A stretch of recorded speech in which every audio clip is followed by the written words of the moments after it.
နာမည်ကဘယ်လိုခေါ်တယ် နာမည်ကမလာလာ ရွာက ရက်ကွက်ကပုံနှစုရက်ကွက် ဘုံနှဆုံးရက်ကွက်ဖြစ်ပျက်လေးပြောပြပါဦး ရက်ကအဲ့ဖျားနဲ့သူကြားမှာ အခုဖြစ်နေတာခြေတော့က ဖျားအုပ်ကိုတိုင်းကိုကြားလို့ပြတ်တာ ဟုတ်ပြီဈေးရောက်တာပေါ့နော် ဟုတ်ရမ်းကြသေးတယ်လေအဲ့အများနဲ့အဲ့နာမှာထွက်တယ်သေးတယ်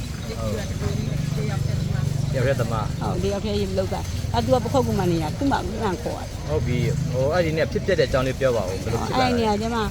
ဟိုကြားလာအတန်းရဝူးလို့ထားလာထားတဲ့အထားကိုမော်ရီထိုးလဲသွားတယ်ကျက်စုံမှမလဲသွားအဲ့လဲတော့ထက်ယုံလို့ရခြေတော့တစ်ခါယုံရတယ်နောက်တစ်ဘက်ကပြိနေတာအဲ့အုတ်တိုင်းကလုံးနောက်ကနေဝုန်းဆိုပြီးလဲခါအဲ့ဒါပြိတော့လည်းနှုတ်ရတယ်နှုတ်ရတော့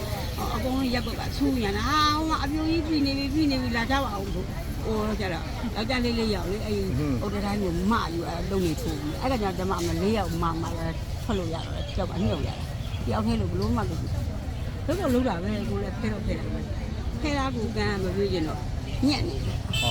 ဟောတယောက်တည်းသမားပေါ့လေ ။ နော် အမတယောက်တည်းနေတာ။သူကမှဒါညီမနေရကို तू ကအကြီး तू ကပခုတ်ကမှနေတာဒီမှနေရမဟုတ်ဘူး ဟောညီမအ ဟုတ်တယ် ကြီး ညီမရဲ့အကြီး तू က ပုတ်ကူမှနေတာ